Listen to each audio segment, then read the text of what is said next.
السلام علیکم ورحمۃ اللہ وبرکاتہ۔ آج ہم انشاءاللہ سورہ بقرہ کی آیت نمبر 158 سے آیت نمبر 163 تک کا ترجمہ اور تفسیر پڑھیں گے۔ پہلے ہم انشاءاللہ لفظی ترجمہ کریں گے اور لفظی ترجمہ کے ساتھ ساتھ با محاورہ ترجمہ بھی کریں گے۔ اور اگر آپ اب تک کے ہمارے سارے ویڈیو شروع سے دیکھنا چاہیں تو ہم نے آسان ترجمہ قرآن کے نام سے پلے لسٹ بنا رکھی ہے، وہاں جا کر آپ ہمارے سارے ویڈیو بآسانی دیکھ سکتے ہیں۔ تو آئیے آج کا سبق ہم شروع کرتے ہیں۔ اعوذ باللہ من الشیطان الرجیم، بسم اللہ الرحمن الرحیم۔ ان الصفا والمروة من شعائر الله فمن حج البيت او اعتمر فلا جناح عليه ان يطوف بهما ومن تطوع خيرا فإن الله شاكر عليم۔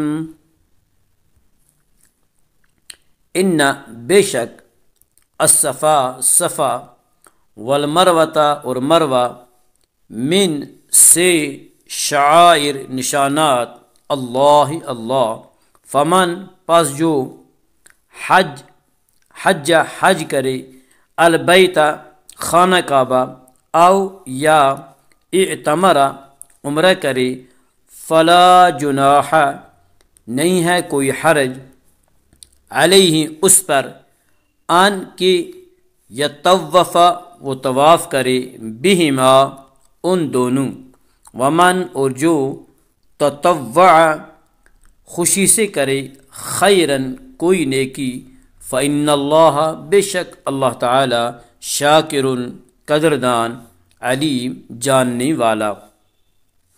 ان الصفا والمروة من شعائر اللہ بے شک صفا اور مروہ اللہ کی نشانیوں میں سے ہے۔ فمن حج البیت پس جو حج کرے اس گھر کا او اعتمر یا عمرہ کرے فلا جناح علیہ تو اسے کوئی حرج نہیں ہے ان یطوف بہما کہ چکر لگائے ان دونوں کے درمیان یعنی صفا اور مروہ کے درمیان۔ ومن تطوع خیرا اور جو کوئی خوشی سے نیکی کرے فإن اللہ بے شک اللہ تعالی شاکر بڑا قدردان علیم بہت جاننے والا ہے۔ ان الصفا والمروة من شعائر اللہ بے شک صفا اور مروہ اللہ کی نشانیوں میں سے ہے۔ شعائر جمع ہے شعیرتن کی، اس کے معنی ہے علامت۔ احناف کے نزدیک صفا و مروہ کے درمیان دوڑنا حج عمرہ میں واجب ہے، اور اس کی تعبیر کی وجہ یہ ہے کہ زمانہ جاہلیت میں صفا پر اصاف اور مروہ پر نائلہ نام کے بت نصب تھے، یعنی ان دو پہاڑیوں پر صفا اور مروہ پہاڑی پر دو بت نصب تھے۔ صفا پر اصاف نامی بت نصب تھا اور مروہ پر نائلہ نام کا بت نصب تھا جو بعد میں ہٹا دیے گئے تھے۔ اسلام لانے کے بعد مسلمانوں کو اس جگہ کے سعی کرنا ناگوار گزرا جہاں پہلے بت رکھے ہوئے تھے۔ اللہ تبارک و تعالی نے فرمایا تمہیں تو حضرت حاجرہ سلام اللہ علیہا کی پیروی میں دوڑنا ہے، تمہیں مناسب نہیں کہ تم بتوں کی وجہ سے اسماعیل علیہ السلام کی والدہ مکرمہ کی سنت کو ترک کر دو۔ مسلمانوں کے دل میں جو نفرت تھی اس کو حکیمانہ انداز سے دور فرما دیا، یعنی کوئی حرج نہیں، بے شک صفا و مروہ میں دوڑ لگا لیا کرو، اور اس کا واجب ہونا حدیث پاک سے ثابت ہوا۔ ان الذين يكتمون ما انزلنا من البينات والهدى من بعد ما بيناه للناس في الكتاب أولئك يلعنهم الله ويلعنهم اللاعنون۔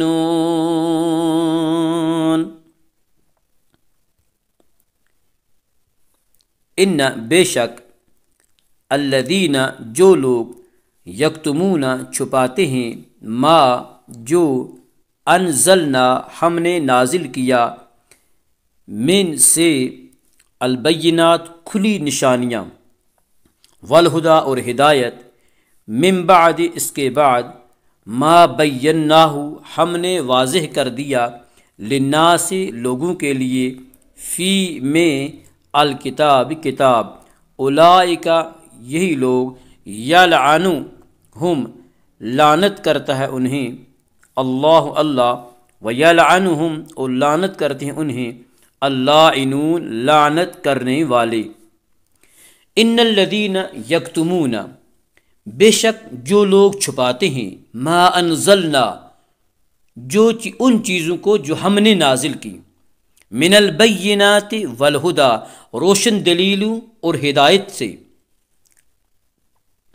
من بعد ما بیناہ للناس فی الکتاب اس کے بعد بھی کہ ہم نے کھول کر بیان کر دیا انہیں، للناس لوگوں کے واسطے، فی الکتاب کتاب میں یعنی اپنی کتاب میں، اولئک یلعنہم اللہ یہی ہیں وہ لوگ کہ دور کرتا ہے اللہ انہیں اپنی رحمت سے، ویلعنہم اللاعنون اور لعنت کرتے ہیں انہیں لعنت کرنے والے۔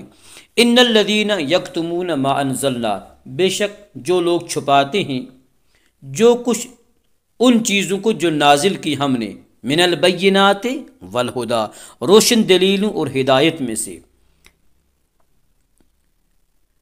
اس آیت میں بنی اسرائیل کے ان علماء سو کا ذکر ہے جو اپنے دنیاوی فائدے کے لیے رسول اللہ صلی اللہ علیہ وآلہ وسلم کے کمالات کو چھپاتے اور اللہ تعالیٰ کے حکم کو اپنی منشا اور خواہش کے مطابق توڑ مروڑ دیا کرتے۔ اب بھی اگر کوئی عالم حضور نبی کریم صلی اللہ علیہ وسلم کے کمالات کے اظہار میں بخل کرے اور احکام شریعت میں تحریف کرے تو اس کا یہی حکم ہے، إِلَّا الَّذِينَ تَابُوا وَأَصْلَحُوا وَبَيَّنُوا فَأُولَئِكَ أَتُوبُ عَلَيْهِمْ وَأَنَا التَّوَّابُ الرَّحِيمُ۔ الا سوائے الذین جو لوگ تابو توبہ کی، وَأَصْلَحُوا اور اصلاح کی، وَبَيَّنُوا اور واضح کر دیا، فَأُولَئِكَ پس یہی لوگ ہیں، اتوب میں معاف کرتا ہوں، علیہم انہیں، وَأَنَا اور میں، التواب بہت معاف کرنے والا، الرحیم رحم کرنے والا ہوں۔ الا الذین تابوا البتہ جو لوگ توبہ کر لیں، وَأَصْلَحُوا اور اپنی اصلاح کر لیں، وَبَيَّنُوا اور ظاہر کر دے جو اب تک چھپاتے رہے، فَأُولَئِكَ أَتُوبُ عَلَيْهِمْ تو ایسے لوگوں کی میں توبہ قبول کرتا ہوں، وَأَنَا التَّوَّابُ الرَّحِيمُ اور میں بہت توبہ قبول کرنے والا، ہمیشہ رحم فرمانے والا ہوں۔ ان الذين كفروا وماتوا وهم كفار اولئك عليهم لعنة الله والملائكة والناس اجمعين۔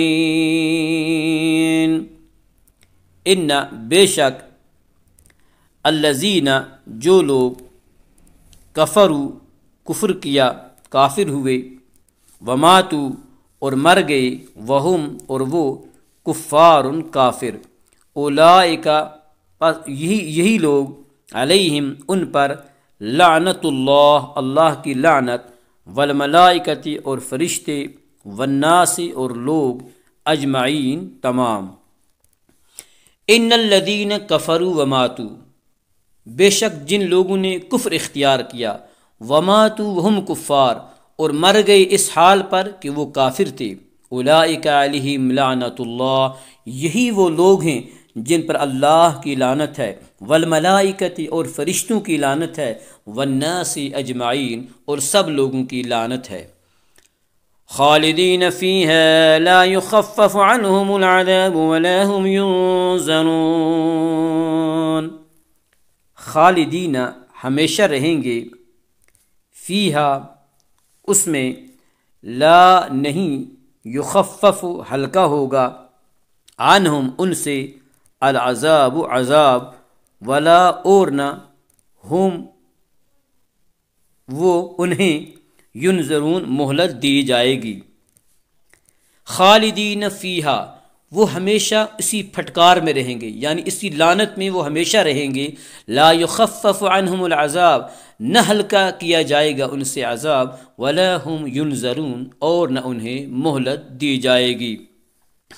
وَإِلَٰهُكُمْ إِلَٰهٌ وَاحِدٌ لَا إِلَٰهَ إِلَّا هُوَ الرَّحْمَٰنُ الرَّحِيمُ، اور معبود تمہارا، الہ معبود، واحد ایک، یکتا تنہا، لا الہ نہیں ہے کوئی معبود، الا ہو سوائے اس کے، الرحمن بہت مہربان، الرحیم رحم فرمانے والا۔ وَإِلَٰهُكُمْ إِلَٰهٌ وَاحِدٌ، اور تمہارا خدا ایک ہی خدا ہے، اور تمہارا معبود ایک ہی معبود ہے۔